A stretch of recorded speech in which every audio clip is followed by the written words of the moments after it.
Sabat. Kamusta po? Ang lahat na masaya, magsabi ng amen? Amen. Amen. Kamusta po inyong mga puso? Amen. Masaya, mabuti. Ayon sa mga nagbabagang balita, ulibok na daw. Ulibok na daw ang sugo. Ngayong araw. Kasi February 14. At ang follow-up na mga kapatid, pagdating ng November, ulibok ang Estrella. Ulibok ang Pamplona. Kasi manganganak na sila. Sana naman mag-asawa. Baka ang tatay iba. Mahirap ang nanay iba. Namumula ang kapaligiran. Dami naka-red. Dito ka kanina, papunta rito, lahat ng madaanan mapula. Galing kami ng buklod ng Imperial Antindahan sa gilid, mapupula. Ang mga naka-display, Hogis Puso! Wow, sabi ko, tama-tama sa topic ko ngayon. Hogis Puso. Kaya, kinukumusta ko po ang ating mga puso. Sapagkat ang buong mundo ay nag-celebrate ng araw ng mga puso. Sa araw na ito. Pero para sa akin, araw-araw po ay araw ng ating mga puso. Amen. Hindi lang po February 14 ang araw ng ating mga puso. Hindi po sa lahat ng araw, bigyan natin ng halaga ang ating puso. Narinig ko yung announcement kanina ni Sister tungkol sa inyong anniversary. Hindi ko na po kayo iimbitahin sa aming anniversary. Kasi March 21 din po aming anniversary. Hindi ko na kayo imbitahin doon sa amin. Dito na po kayo sa inyong simbahan. Kayo po'y mag-celebrate ng inyong anniversary. At pauna na rin po, hindi rin po ako makakarating sa inyong anniversary. Kasi sabay din po ng anniversary namin. At ang aming speaker na sana ay huwag nang maudlot. Last year pa siya nag-confirm nung pinuntahan ko, si Pastor Caderma, ang ating SSD President. Ay last year siya rin ang aming kinausap, ngunit nagkaroon ng conflict at siya ay nag-refer at okay naman yung kanyang refer sa amin, si Pastor Canoy, Pastor Jeter Canoy yung sa IWR. So natuloy si Pastor Canoy, kaya sabi niya, sana walang malaking invitation tulad ng General Conference at sa mga graduation sa mga universities. Kasi nga, March na yan. At malamang maudlot ako uli sa inyo. Huwag naman sana, Pastor. Sabi namin, ay wala pa sa notification ng pag-cancel, sana matutuloy na. At kayo ay third. Kami po ay pang 18. This aming ay March 21. So kami po ay pang 18 na. So, 15 years, mas matanda pala ang aming iglesia sa inyo. Ngunit, wala po sa edad ng iglesia. Sabay-sabay tayong akit sa langit. Amen. Hindi tatanungin kung sinong nauna nagtatag. Hindi tatanungin ng Panginoon yan. Sabay-sabay tayong akit sa langit. Napaisip ako kung bakit ako inimbitahan ulit ni Brother Bernie. Last year, dito ako. Salita. Bakit hayaan imbitahan ako ulit ni Brother Bernie? Ang pumasok sa aking isip, siguro maiksik ako magsalita. Kasi ang mahaba magsalita, hindi po pinapabalik kahit sa amin. Pag yan ay mahaba magsalita, sabi sa amin, na mga kapatid, huwag yung imbitahin uli yan. Imbitahan ako uli. Ang relo ay nakikita rin ninyo. Dati doon yan hindi nyo nakikita, pwede ko kayong dayain. Doon nakalagay. Hindi ko na kayo madaya, nakikita nyo rin yung relo. At, wag na tingnan, sabi ni Sister Angelo. So, hindi ko na rin po siya tingnan.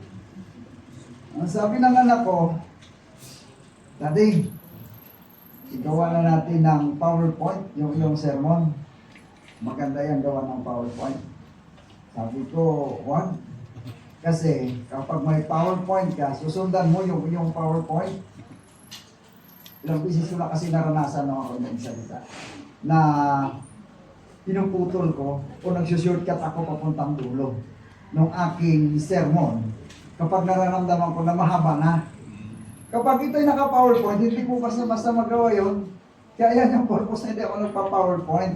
Pwede akong tumalon doon sa dulo ng aking sermon. Pero kapag yan ay naka-PowerPoint, mahalata yan na walang kasunod. Putol yung PowerPoint, mahalata ng mga hindi nakikinig. Kaya sabi ko walang PowerPoint. Sabi niya pa sa akin hanggang kahapon, ayan aking panganay. Dali mag-quote ka? Sabi ko mainit ngayon. Mainit na ngayon, pa-summer na. Pag-isip ko, wala lamig. Walang tigil ang patak ng ulan. Ay kami ng asawa ko, papunta kami rito, noong nakaraan, nakamotor lang kami. Ay, hindi tayo pwede magmotor, basa tayo.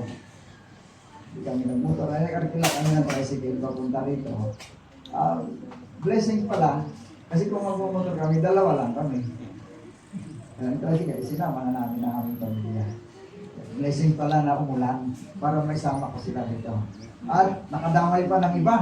Iba mga kabataan sa Imperial. So ito, nakamay nila at nandito sila ngayon sa umaga nito.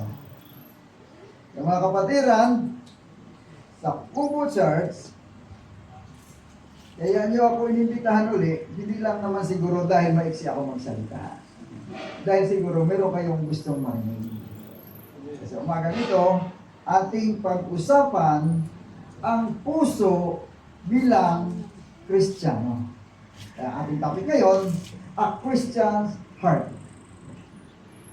Yan ang ating pag-usapan. At itong ating susing talata na matatagpuan sa Kawikaan 17 versikulo 22, nasabi sa Tagalog, aking basahin sa Tagalog, kasi binasa ito kanina sa English.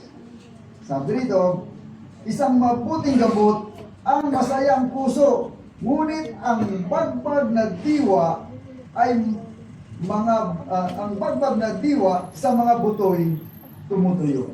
Tayo manalangin mga kapatid. Diyos na banal sa umagang ito, Panginoon. Narito kami mag-aaral ng iyong mga salita. Ikubli mo, Panginoon. Ikaw ang magsalita para sa amin. Nang sa ganon, ang mga aral na ito ay siya naming maging gabay patungo doon sa langit na bayan upang tanggapin ang buhay na walang hanggan na iyong inilaan sa bawat isa sa amin. Ang banal na Espiritu ay lumukob sa bawat isa sa amin na narito sa umaga nito. Sa pangalan ng Panginoon Jesus na tagapagligtas. Amen.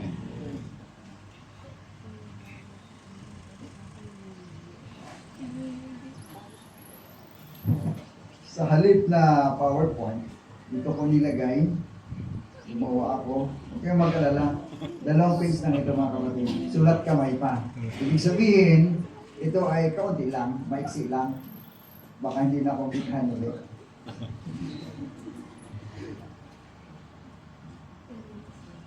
A heart of a Christian, kumusta ba? Anong klase ang puso ng isang Kristiyano? Ito ba ang puso na kung minsan ay umaawit? Sana dalawa ang puso. Yan ba ang Kristiyano? Sino ba ang umaawit ng ganon? Sana dalawa ang puso ko. Meron ba ganon? Katulad ng mga nilalang ng mga hayop na maraming puso. Alam natin na may mga nilalang, may mga hayop na hindi lamang iisa ang kanilang mga puso. Tulad ng earthworm. Ang earthworm, alam natin, hindi iisa ang kanyang heart. At marami pang mga nilalang, ngunit hindi doon tayo magtatake. Dahil tayo, iisa ang ating puso. At anong klase ng puso dapat meron tayo dahil ito iisa? Sabi sa 2 Chronicles 7:14, anong sabi doon? If my people which are called by my name shall humble themselves and pray, and seek my face and turn from their wicked ways, then will I hear from heaven and will forgive their sin and will heal their land. Ito ay sinabi mismo ng Panginoon.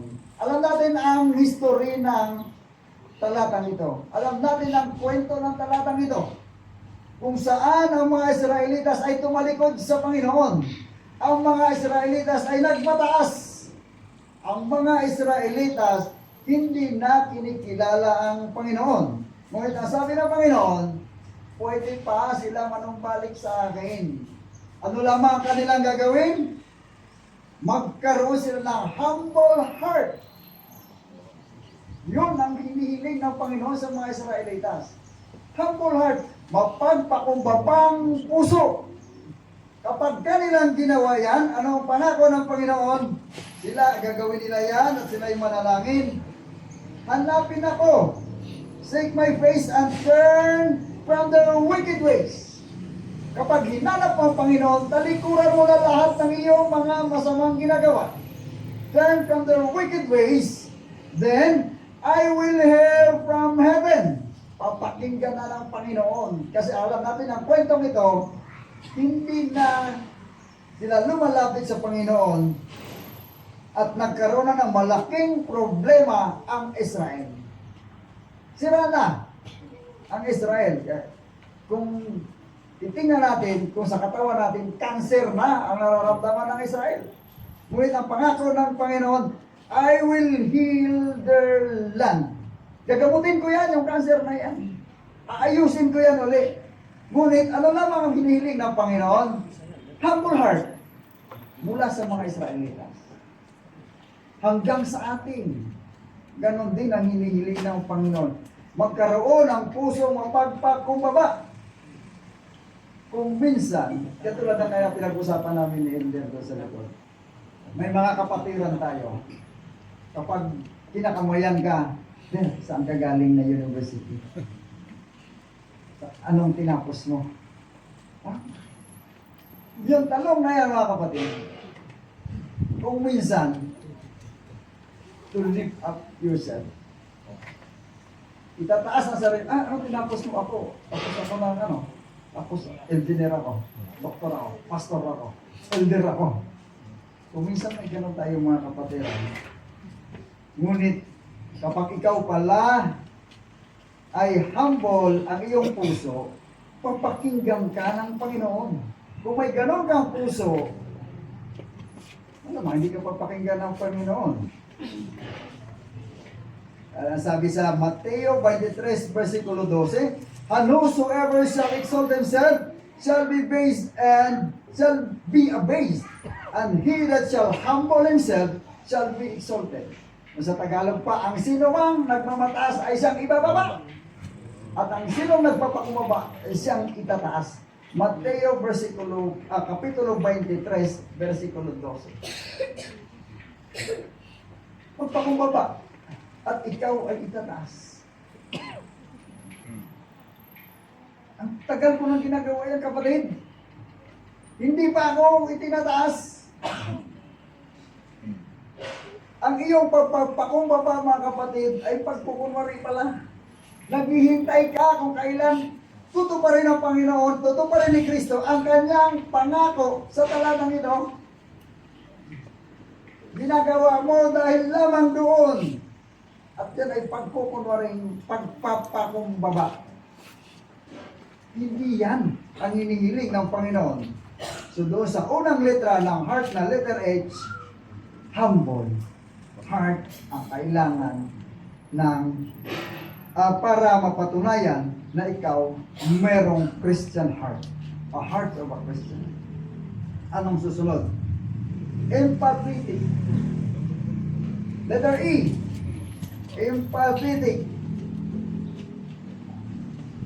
Empathetic, synonyms like understanding, maunawain, ano man.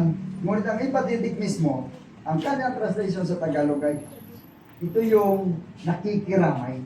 Nakikiramay kung ano ang karamdaman ng iba, kung ano ang sitwasyon ng iba, kaya niyang intindihin na intindihan niya. He has an ability to understand. Meron tayong kasabihan, walking in their shoes. Ano ibig sabihin nun? Hindi mo raw maintindihan kung ano ang kalagayan ng isang tao kung wala ka doon. Kung wala ka mismo sa kanyang kalagayan. To feel what they feel. Damdamin mo kung ano ka na naramdaman. Yun ikaw mismo. Ngunit kung minsan sa ating kalagayan, bakit ako makikiramay doon sa kanya? Bakit ako mag-feel na kanyang nararamdaman? Ngunit ang isang example niyan mga kapatid, ay si Kristo mismo.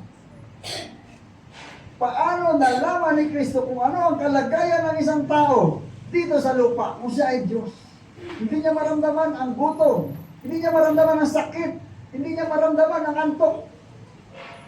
Meron na bang inaantok sa atin ngayon? Wala pa? Amen nga? Amen. Ay, wala pa.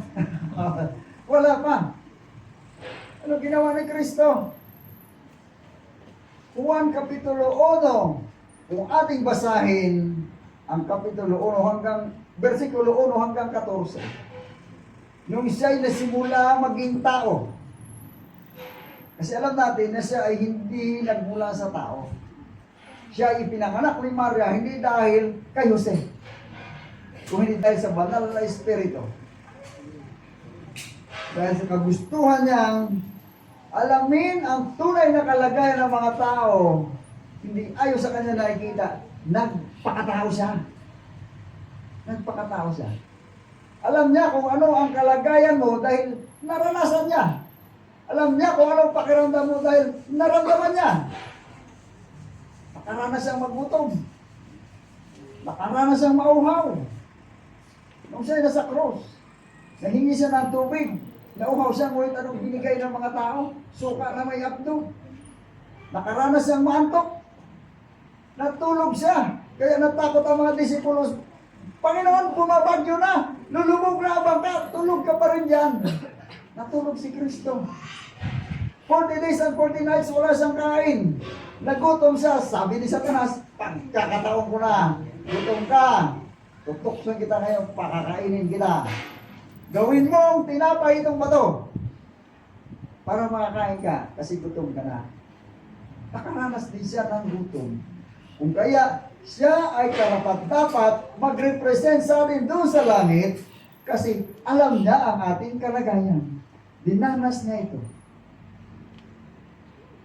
Yan, mga kapatid, ang dapat na meron din tayo empathy. Alamin natin anong kalagayan ng ating mga kapatid. Alamin natin kung ano ang kanilang nararamdaman. Kung minsan, salanan niya yun. Kaya ganun siya. May ganyan ba? Ganyan ba ang puso ng Kristiyano?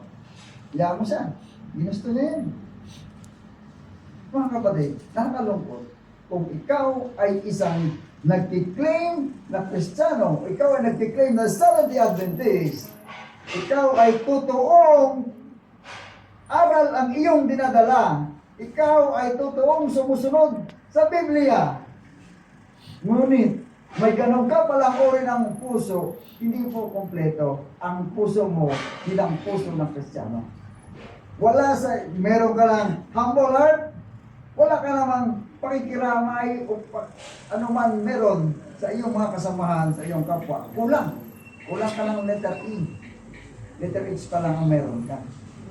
Ngunit alam ko, dito, naabot nyo na yan. Letter H hanggang letter E. Meron na kayo. Tingnan natin sa letter A. Anong meron sa letter A? Ang letter A ay adaptable.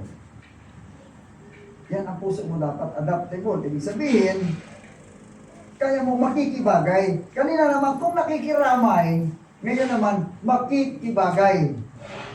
Yan ang dapat. Ang sabi dito, adaptable implies the capability to being easy modified to suit other condition. Yan pala.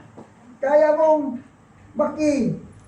tulad na sa kanyang kondisyon. Kung ano ang kanyang nararamdaman. At isang example nito, ang ating mga missionary. Alam niyo yung ating mga 1,000 missionaries, kahit saan ano mga missionary, Philippine Congress Mission missionaries, at ano pa mga missionary. Ang iba po dyan, mga professional, mga doktor, mga matataas ang pinag-aaralan. Ngunit kapag sila ay nasa mission field, doon sa bundok, doon sa mga nitibo, kung ano ang kalagayan, yun din ang kanilang kalagayan. Para maging epektibo ang kanilang trabaho, pagiging misyon, maging epektibo sila bilang pinadala, bilang sugo ng Panginoon sa lugar na yon. Kailangan nila i-adapt kung ano man ang kalagayan ng mga tao na nandun.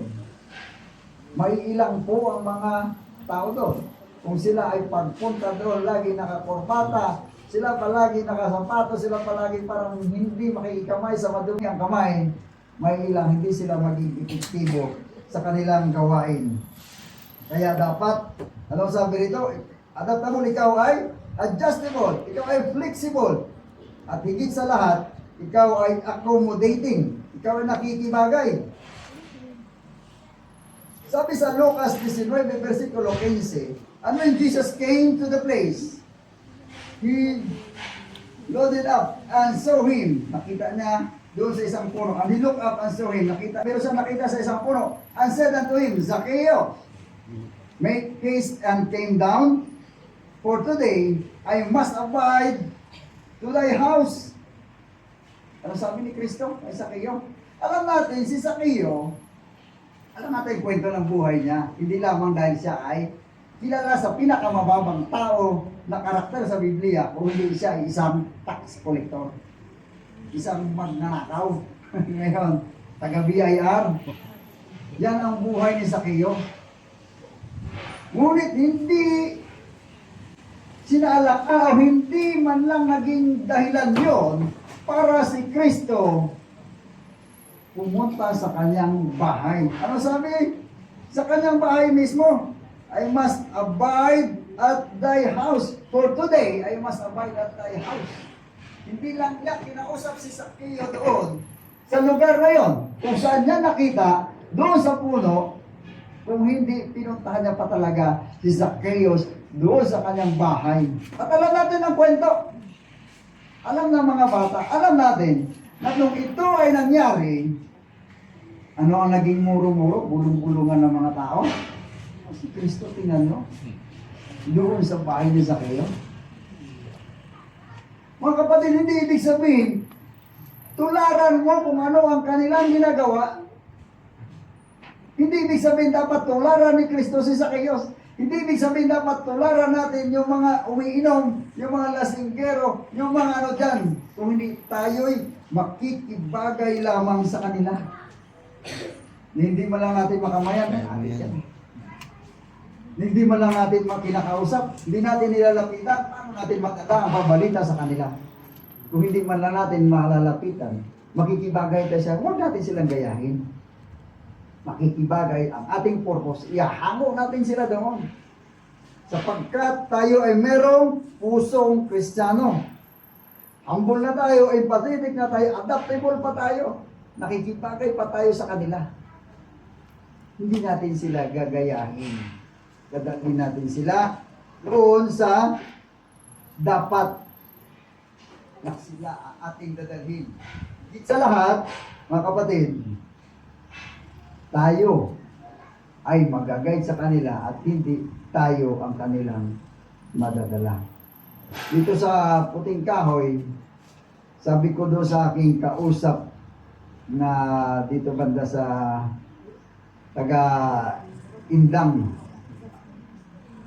sabi ko, ilan ang iglesia meron sa Indang? Nagbibilang siya. Sabi ko sa kanya, Puting Kahoy pa lang. Ilan ang meron na iglesia sa Puting Kahoy? Puting Kahoy na barangay pa lang, sabi ko yan. Bibilangan kita. Simula doon sa baba, Muson. Puting Kahoy na yan. Pandemic. Lalagpasan na natin ang AUB, nasa Tagalog Church. Sa likod ng Tagalog Church, Creekside. Pagpunta mo nila, kapitbahay nyo lang. Morning View. Dito, may pagtitipon sa Hills. May pagtitipon sa Heritage. Nilagpasan na natin ang AUP. Sa loob ng AUP, ilang pagtitipon meron sa isang Sabado. Meron silang MVC. Makiling, may MVC. Kung minsan, meron sa Twister, nagtitipon. Ang Korean Church, doon sa taas, regular na pagtitipon. Sa Academy, naghihiwalay din kumisa pagtitipon. Bukod sa PIC. Mga kapatid, baka ganon tayo, hindi naman natin nagagawang makikibagay doon sa labas. Hindi natin sila kayang dalhin. Dito lang tayo sa loob nakikibagay. Kaya tayo may mga care group. Yung care group po, hindi lang po yan para sa loob. Ini-care din natin pati yung mga nasa paligid natin sa labas natin. At alam ko yan. Kasi nung nakaraan na nandito ako, marami ako nakikita rito ng mga hindi kapatiran. Patunay lang yan na ang Kubo Church ay adaptable. Nakikibagay kayo doon sa iba, sa labas. At sila, yung nakakausap, patunay lang yun. Nakakausap nyo sila. Hindi nyo sila iniiwasan, hindi kayo naiilang sa kanila. Hindi natin tinitingnan, ay, hindi yan mga Adventist. Iba pa ng palatayan yan. Walang ganon. Kung anong meron sila, hayaan mo, ganon sila, para sila iyong malapitan, saka mo sila aakayin, saka mo sila dadalhin. Kaya si Kristo, lumapit mismo kay Zaccheo, pumasok sa bahay ni Zaccheo. Ano nangyari? Nagbago si Zaccheo. Pinangako niya mismo ang kanyang pagbabago sa harap ng Panginoon at kanya itong ginawa. Yung mga nakatingin sa paligid, lalo't mga eskrib at pariseo, na binabantayan lamang ang maling ginagawa ni Kristo, ano ang kanilang nakita? Ang nakita nila, pumasok si Kristo, hindi nila nakita yung pagbago ni Zaccheo. Yun ang kanilang hindi nakita. Mga kapatid, being to have an adaptable heart, gagawin natin yan at atin sila makikita sa kanilang pagbabago. Sunod na letra, letter R, resourceful. Itong mahirap. Pag sinabi resourceful, ay wala nga akong pera eh. Pag sinabi mo resourceful, tagapagbigay, yan ba? Ay hindi ko kaya yan.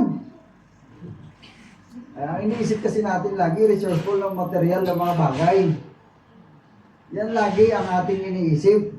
At ating iniisip, tayo mismo ang magbibigay, hindi mga kapatid. Maging resourceful tayo paggamit ng lahat ng tools na meron tayo. Dalhin natin sila sa Adra. Hindi tayo ang magbibigay. Hindi natin kaya. Kung kaya natin, wala problema, maganda. Pero, dahil limitado ang ating kakayahan, tayo gagamit ng tools, ilapit natin, may medical mission, may problema siya, ganito kanyang sakit, medical mission sa AUP, medical mission kung saan lang, bago lang, katatapos ang medical mission sa 1,000 missionary. Tayo maging tools, tayo ay magiging, tawag nito, ehemplo, tayo maging modelo, tayo ang magdadala sa kanila sa mga bagay na yung ating kaya ibigay natin. Pero dahil limitado ang ating kakayahan, maging resourceful tayo, higit sa lahat, sa pagdala sa kanila doon sa kaligtasan. Ano sabi ni Kristo nung siya ay tinukso ni Satanas? Hindi lamang ang tao mabubuhay sa tinapay, kung hindi sa mga salita na lumalabas sa bibig ng Panginoon. Mateo 4, versikulo 4. Tinukso siya ni Satanas, gutom na siya, ay kakain na ito. Pag ito'y sumunod sa aking isang tukso, tapos na. Wala na, talo na siya. Ang kanyang mission na kaligtasan ng kanyang mga minamahal na nilalang, tapos na. Yun ang gustong-gusto mangyari ni Satanas. Ngunit, anong sabi ni Kristo? Hindi lamang sa tinapay, mabubuhay. Mga kapatid, baka ang iniisip natin na tayo ay resourceful, puro tinapay, puro material ang nais natin ibibigay. Kung kaya tinitingnan natin, limitado ang ating kakayahan. Bakit limitado? Limitado tayo pagdating sa material na bagay. Ngunit hindi tayo limitado sa pagbigay ng tinapay ng buhay. Hindi tayo limitado dyan. Bakit? Ay wala limit ang laman nito eh. Tayo may dala nito. Tayo nag-aaral nito. Alam natin ang laman nito. I-share natin. Itong tinapay ng buhay, hindi tayo limitado sa bagay na ito. Resourceful, ang ibig sabihin, gamitin natin ang ating sarili. Kung minsan, ay, nagbibigay ako, nagbabayad ako sa layman eh. Ako, hindi ko na kailangan pumunta doon. Mag-sponsor ako ng isang layman. Siya ang gagawa. Sponsor ko yun. Hindi po yun mga kapatid. Material na bagay yun. Ang sabi ni Kristo, pati sa salita na nagmumula. Sabi niya, sa English sabi niya, man shall not live by bread alone, but by every word that proceeded out of the mouth of God. Hindi tinapay that proceeded out of the mouth of God. Mga kapatid, kung ikaw ay material lang ang nais mong isi-share at mismo ang iyong sarili ayaw mong gamitin para ikaw mismo mag-share ng pabalita sa simpleng paraan, hindi ka tunay na naging resourceful. Hindi ka tunay na nagkaroon ng heart of a Christian. Kulang ang iyong heart. Kulang ng hit ang nangyari. Meron kang letter H, meron kang letter E, meron kang letter A. Ngunit wala kang R kasi hindi mo ginagawa ang pagiging tagapagbigay. Dahil ang iniisip mo, material lamang ang dapat binibigay at ikaw ay kulang doon, huwag na lang. Hindi mga kapatid. Kulang tayo sa material na bagay. Ngunit hindi tayo kulang sa aral. Ang aral ng katotohanan ay nasa atin. Tuwing, pasensya na sa puting kahoy, na kami ay nakakarating dito sa aming ministry. Tumatawid kami rito, galing kami ang Tartaria. Dahil sa hills tuwing hapon, meron kami dinadalaw. May pinupuntahan kami dyan tuwing hapon. At kasama ko aking asawa. Pero nagpaalam ako kanina sa aming kasamahan na sabi ko, mamayang hapon, hindi niyo ako makasama kasi mamayang hapon ako ay lecturer din ng Pathfinder. Ako sa Christian Leadership. Bilang isang master guide, tungkulin ko rin sabi ko na turuan din sila yung mga Pathfinder trainees natin. Kasi kami, may trainees kami ng Pathfinder sa aming iglesia. At mag-invest kami para sila ay magiging master guide din. So mamaya hapon ako ang kanang lecture. Hindi ako tatawid mamaya sa puting kahoy. Dito na ako galing ngayon. Mamaya, babalik ako doon para mas sa kanila. So, pero nakasamahan ko. Pasensya na sa puting kahoy kung nakakatawid kami sa inyo. Nakakatawid kami dyan sa inyo. Ginagamit natin ang ating sarili. Sa anong paraan? Kung minsan, hindi ako marunong magsalita eh. Hindi ako magaling sa Biblia. Paano ko gagawin yun? Kulang din ako sa material na pagbibigay. Mga kapatid, yung pag-invite lang, pag-ngitiiman lang. Di ba sabi nga, yung mga disipulos ni Kristo, iba-iba ang kanilang specialties.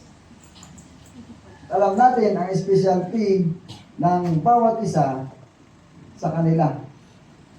At merong isa na tagangiti lang, taga-akay lang ng mga tao. Yan lang. Hindi siya katulad ng mga kasama niya na magaling magsalita, magaling mangarap, tagangiti, taga-akay, taga-bati. Magbibis ka, nakasimangot naman. Ito yung makasalubong mga kapitbahay, nakasimangot. Sabihin ng mga kapitbahay, sabi ng mga Adventist na nakasimangot. Pag Sabado, nakabihis na maganda. Alas hindi mo malapitan. Kasi ang ganda ng damit, ayaw lumapit sa atin, maputik kasi tayo, madumi tayo. Makadaan ka sa talyer, puro langis ang kamay ng tao, na hindi mo malang mabati, takot ka, baka kamayan ka, pupunta ka sa simbahan, madumihan ang iyong kamay. Hindi ganoon mga kapatid. At ang huling litra, na dapat meron talaga, itong pinakamahalaga sa lahat, ang meron tayong tiwala sa Panginoon. Trust in the Lord. Lahat ng yon, wala yon. Hindi magawa ang lahat ng mga yon. Sikapin mo man, magkaroon ka ng humble heart, hindi magagawa yon kung sa iyong sariling kakayahan. Sikapin mo man at pilit na makikibagay, pilit na makikiramay, pilit magiging resourceful. Hirap yon. Hindi mo kakayanin yun sa sarili mong kakayahan bilang isang tao. Invite the Holy Spirit. Kapag naimbitahan mo at siya ay nasa iyong puso na, ang lahat ng iyon, madali na. Just trust in the Lord. Sabi sa Proverbs chapter 3, 5, and 6, kabisado ng lahat, kabisado ng karamihan, kabisado ng mga bata. Trust in the Lord with all thy heart, and lean not unto thine own understanding. In all thy ways acknowledge Him, and He shall direct thy path. Trust in the Lord with all thine heart. All thine heart, mga kapatid. Walang ititira. Walang, ay hindi ko pa kaya to, may isa muna akong hirit muna. Huwag muna to. Hindi ko pa kaya to. Walang ganon. Ano sabi nung aming layman ngayon dyan? Nung siya ay na-convert, 32 years old na siya na-convert. Ngayon layman na siya, napakagaling na layman. Nangako na siya sa Panginoon. Pero humirit, iinom muna ako. Iinom pa ako. Humirit siya eh. Di ginagawa lahat, paninigarilyo, lahat. Pero iinom muna ako. Ano kaya testimony? Humirit pa. Hindi all. Titigil lang ako pag nabinyagan na ako. Yun yung kanyang sinabi. Hindi all. At hindi niya naramdaman yung lubos. Dahil may inihirit pa siya. Meron pa siyang inihirit. Hindi naramdaman. Nung simula na maramdaman niya ang banal na espiritu sa kanya at kinonsensya siya. Yung konsensya, mga kapatid, ay banal na espiritu na bumubulong yan sa atin.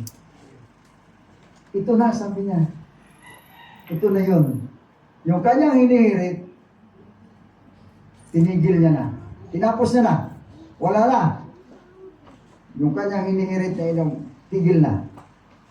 For how many years na siyang naging Seventh-day Adventist? How many years na siyang naging layman? At ang isang napakagandang experience namin noong Sabado, meron kaming dinalaw sa Buklod.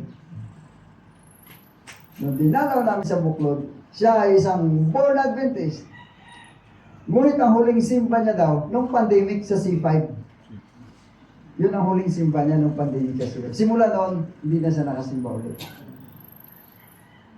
Nung aming pinuntahan, kami nakipagkwentuhan sa kanya, kasama ang kanyang asawa at ang kanyang anak. Aba, laking gulat namin, mga kapatid. Yung uncle pala noong dinalaw namin, yun ang nag-Bible study sa kanya. Yung layman namin doon sa Mindanao.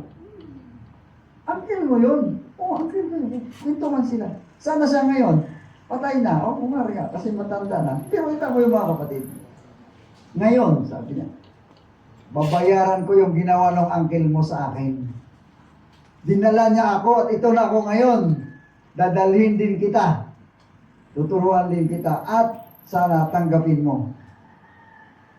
Mga kapatid, napakagandang experience. Sabi ko, talaga. Napakaliit ng mundo. Doon sa Mindanao, ikaw pinangaralan, trainin ka hanggang sa maging layman ka. Na-assign ka na kung saan-saan. Halos buong Luzon, na-assign na siya. Ngayon, nandito siya. Meron siyang pinapangaralan, pamangkin noong nag-train sa kanya doon sa Mindanao. Sabi ko, napakaganda naman ng ganon. Sabi niya, nangyari lang yan lahat nung tinanggap ko ng lubos sa aking puso ang Panginoon. Wala na akong tinira. Yung hinirit ko, inalis ko na talaga. Wala na, sabi niya. I trust the Lord, sabi niya, sa buong puso ko. Mga kapatid, hindi lamang sariling kakayahan ang ating kailangan ay sandalan. Kung minsan meron tayong sinasabi, wala kang tiwala sa sarili mo, kaya hindi mo magawa yan. Mali pala yan, di ba? Tinuturuan mo yung isang tao magtiwala sa kanya sarili. Wala ka kasing tiwala sa sarili mo, kaya hindi mo magawa yan. Ano sabi? Trust in the Lord, hindi sa kanya sarili. Tinuturo mo sa kanya sarili siya magtiwala. Bakit? Kung minsan, gano'n ang ating tiwala sa ating sarili? Ibigyan ko lang ng background, tulad ng kwento ko kanina, na usapan namin ni Elder. Ay, graduate ako ng AUP. Taas ng tingin sa sarili. University yan eh. Alumni ako dyan. Saan ka galing? Sipak ka lang. Nagaview ka lang. Saan ka inlock lang. May ganun kung minsan. Pastor ako eh. Tapos ako ng elder ako, tagal akong layman eh. Born Adventist ako. Kaya may mga ganun kumisa, kaya sobrang tiwala sa sarili. Ngunit ano sabi ni Pablo?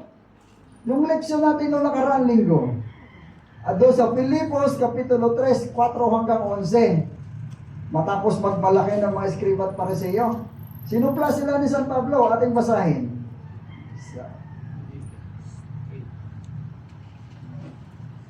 Sabi sa Filipos, Kapitulo 3, versikulo 4, bagaman ako'y may dahilang magtiwala rin sa laman, kung ang iba ay may dahilang magtiwala sa laman, ay lalo na ako. Nagtiwala sila sa kanilang laman, sa kanilang sarili. Sabi ni San Pablo, lalo na ako. Bakit? Bakit lalo na ako? Sapagkat hinuli ng ikawalong araw. Yan kasi ang tradisyon talaga ng mga Hudyo. Ikawalong araw, kailangan, ibig sabihin, totoo talaga siyang Hudyo. Mula sa lahi ng Israel, mula sa lipi ni Benjamin. Galing talaga siya sa 12 tribes. Isang Hebreo, na isinilang ng Hebreo, tungkol sa kautusan, ay Pariseo. Alam natin ang mga Pariseo, Escriba at Pariseo, sila itong mahigpit na tagasunod doon sa turo ng mga Hudyo. Talagang, kung sa ngayon pa, ito sila yung mga reform na todo higpit sa turo ni Ellen G. White, nakakalimutan na ang Biblia. Higpit na higpit. Ito sila, mga Escriba at Pariseo. Ganun ako, sabi ni San Pablo, ano pa sunod? Tungkol sa sigasig ay taga-usig ng iglesia. Ayon sa katuwirang nasa kautusan ay walang kapintasan. Taga-usig siya. Sinong kanyang inuusig? Yung naniniwala kay Kristo. Bakit? Escriba at Pariseo kasi hindi naniniwala kay Kristo. Doon sila sa aral sa lumang tupan. Inuusig ko talaga yan. Ganun talaga ako at hindi. Lahi ako ni Benjamin. Tinuli ako noong ikawalong araw. Escriba at mga turo ng Pariseo meron ako. Gayon man ang mga bagay na sa akin ay naging pakinabang ay inaari kong kalugihan alang-alang kay Kristo. Wala palang kwenta ang lahat ng iyon na pinagmamalaki. Hudyo ako, lahi ako ni Benjamin. Escriba at Pariseo, tagasunod talaga ako ng turo. Kalugihan pala lahat ng iyon. Wala pala yun. Hindi pala. Graduate ako na AUP. Wala pala yan. Graduate ako na anong university. Wala pala yan. Tapos ako ng ganitong kurso. Wala pala yan. Kalugihan pala lahat ng yan. Higit pa roon, ang lahat ng mga bagay ay inaari kong kalugihan dahil higit na kahalagahan na makilala si Kristo Jesus na Panginoon ko. Alang-alang sa Kanya'y tiniis ko ang kalugihan ng lahat ng mga bagay at inari kong basura lamang upang makamit ko si Kristo. Basura lamang lahat ng yan ang pinagmamalaki natin. Nagiging dahilan para mawalan tayo ng tiwala kay Kristo yung mga bagay na yan. Nagiging dahilan para yung trust natin sa Panginoon ay hindi buo, basura lamang pala yan. At ako'y matagpuan sa Kanya na walang sarili kong katwiran na mula sa kautusan, kundi ang katwiran sa pamamagitan ng pananampalataya kay Kristo ang katwiran buhat sa Diyos na batay sa pananampalataya upang makilala ko siya at ang kapangyarihan ng kanyang muling pagkabuhay at ng pakikisama sa kanyang mga kahirapan na ako'y matulad sa kanyang kamatayan upang aking makamit sa anumang paraan ang muling pagkabuhay mula sa mga patay. Mga kapatid, kung ang lahat ng yan na iyong nakamtan dito sa lupa, ang iyong pinagmamalaki, dito sa sinasabi ni San Pablo, sapagkat ang mga tao doon sa Pilipos ay nagmamalaki na. Kaya sinabi ni Kristo ni San Pablo, wala yan. Yung mga pinagmamalaki ninyo na yan, wala yan. Pastoral lang yan. Sa experience ko pa lang, wala na yan. Yang inyo na yan, yung pinagmamalaki nyo. Kasi yung iba doon mga kapatid, ano na nila yun eh, mga converted na nila. Doon sa Pilipos, iba doon, mga Romans na, yung ibang tao doon, mga Romans na, yung ibang mga Griego na, hindi na sila mula sa sa lahi ng mga Hudyo. Ngunit nagmalaki na sila. Sa kanilang galing, sa kanilang alam, nung sila tinuruan ni San Pablo, wala sabi ni San Pablo, wala yan. Sa akin pa lang, wala na yan. Ngunit, higit na wala kung hindi natin sinusunod ang totoong aral. Wala sa atin ang tiwala kay Kristo. Wala yan lahat ng yan. Kung ano ang ating tinapusan, ano ang ating kalagayan, wala yan lahat ng yan. Basura yan. Tayo ay magiging patay. But ang gusto ni San Pablo, siya ay nagiging buhay. Nagkaroon siya muli ng pagkabuhay mula sa mga patay. Yung kanyang nakaraan na yun, inahalin tulad yun sa patay. Kung tayo nandun pa rin, buo ang tiwala sa sarili, at walang tiwala sa Panginoon, halintulad tayo sa patay. Kaya buuhin natin ang ating pananampalataya sa Panginoon. Trust in the Lord with all thy heart. At dahil dyan, makumpleto natin ang ating puso, magkaroon tayo ng tunay na puso ng mga Kristiyano. Mga kapatiran, dito sa iglesia ng Kubo Church, alam ko, ganito kayo. I-maintain natin ito at isi-share natin sa iba ang pagkaroon ng a Christian heart. Nang sa ganon, tayong lahat magkita-kita doon sa langit na bayan. Hindi ko alam kung huling tayo ko na ito rito o hindi tayo papauli. Hinabaan ko na, lumagpas na alas 12. Baka hindi na ako paulitin. Kasi lumagpas na alas 12. Ngunit ganun pa man, kung hindi na ako makabalik at hindi tayo magkita ulit sa langit na bayan, magkita mo tayo na. Amen.